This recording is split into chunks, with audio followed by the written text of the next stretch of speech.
कहा जा रहा है, कई मुद्दे हो चुके हैं जिन पर सुप्रीम कोर्ट की तरफ से उनको कहा गया है। किस तरीके से देखते हैं आप इस चीज़ को? मैं सोचता हूँ कि सुप्रीम कोर्ट से कहा नहीं, सुप्रीम कोर्ट ने लताड़ा है और इतना जोरदार तरीके से लताड़ा है। वो हमेशा ही राष्ट्र विरोधी बयान देते जाते हैं, हमारी सेना पर सवाल कर लेते हैं। पहले पाकिस्तान को सबक सिखाने के लिए हमारी सेना ने एक सर्जिकल स्ट्राइक किया था, तो ये राहुल गांधी जी और इनकी पूरी टीम ये पूछने लग गई कहाँ किया, कौन मरा, कितना, वहाँ कोई था ही नहीं। जैसे कोई ये इन्होंने जाकर के वहाँ कोई परीक्षण करवाया हो और पता किया हो कि कोई मरा कि नहीं मरा, कि कौन क्या हुआ। इन्हें सेना पर सवाल करना और उसका खामियाजा इन्होंने भुगत लिया कि ये सत्ता से बाहर हो गए। फिर वो चाइना के साथ जब वो गुत्थम गुत्था हमारे सैनिक हो रहे थे, तो हमारे सैनिकों ने विजय प्राप्त की है, कोई हमारे सैनिक हारे नहीं है। फिर भी आरोप अनर्गल लगा दिया कि 2000 स्क्वायर किलोमीटर जमीन चाइना ने हड़प ली। अरे भाई, कुछ पता करो, इतिहास पढ़ा करो। चाइना ने जमीन तब हड़पी थी जब आपके पर नाना वो देश के प्रधानमंत्री थे। तब तो हिंदी चीनी भाई भाई के नारे लगा रहे थे। उनका तो स्वागत अभिनंदन करने का काम इन्होंने किया था। उस समय जब चीन ने 62 में युद्ध किया था, उस समय ज़मीन हड़पी थी, हमने कभी भी 1 इंच ज़मीन नहीं लेने दी। तो ये ऐसे ऐसे बयान दे देते हैं। तब सुप्रीम कोर्ट ने पूछा कि आपके पास में तथ्य है क्या, आप किस आधार पर ये बात बोलते हो? अब आपके पास तथ्य नहीं है और इन अनर्गल कुछ भी ऐसी बात बोल देना जिससे हमारे देश की सेना को कमज़ोर दिखाने का प्रयत्न करते हो, ये हमारी मतलब राष्ट्रभक्ति में ऐसा संभव नहीं होना चाहिए।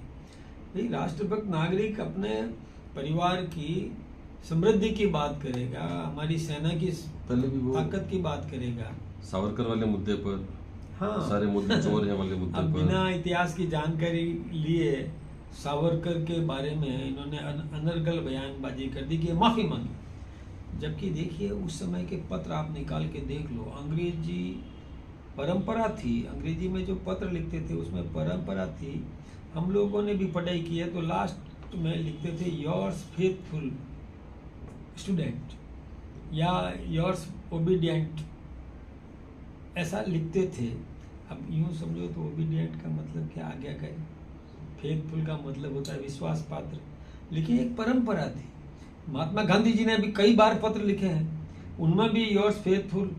और यहाँ तक कि महात्मा गांधी जी का तो एक पत्र है जिसमें योर्स ओबीडियंट सर्वेंट ये तक लिखा हुआ है।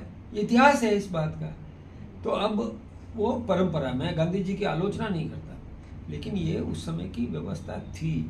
उस समय जब देश गुलाम था, अंग्रेजी पद्धति यहाँ चलती थी और अंग्रेजी में उन अंग्रेजों को पत्र लिखने के लिए अंग्रेजी भाषा का उपयोग करना पड़ता था।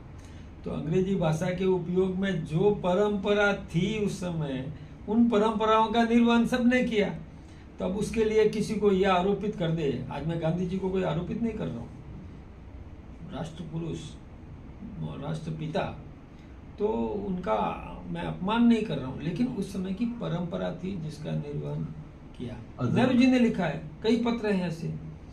तो अब सावरकर जी के पत्र में ये भाषा निकाल करके और कहो कि इन्होंने तो माफ़ी मांगी थी, ये ठीक बात नहीं है। सावरकर बहुत त्यागी, संघर्षशील, क्रांतिकारी, जिन्होंने देश के लिए 3-3 बार काला पानी की सजा भुगती, कोई कम बात नहीं है। उनका सम्मान होना बहुत जरूरी है। उनके लिए अपमानित शब्द ऐसे प्रयोग कर देना, तो मैं सोचता हूँ कि माफी मांगी। हाँ, फिर माफ़ी मांगनी पड़ी ना। उन्होंने कभी तो हमारी जाति के लिए क्या दिया कि जितने भी ये चोर होते हैं या वो, उनका सरनेम मोदी क्यों है? कमाल है। एक ओबीसी के व्यक्ति को नीचा दिखाने के लिए क्या क्या बोल देते हो आप, पता नहीं वो मोदी कौन, हमारी जाति के हैं क्या? ये मोदी सब में लगता है। कई जाति, मोदी का मतलब है जो व्यापार करे, लेकिन वो कर्म प्रधान नाम लगते थे पहले। अब उसको लेकर के इन्होंने हमारी जाति को ही बदनाम करना शुरू कर दिया। ये ठीक बात नहीं है, इसलिए उनको माफ़ी मांगनी पड़ी, कई बार माफ़ी मांगनी पड़ी।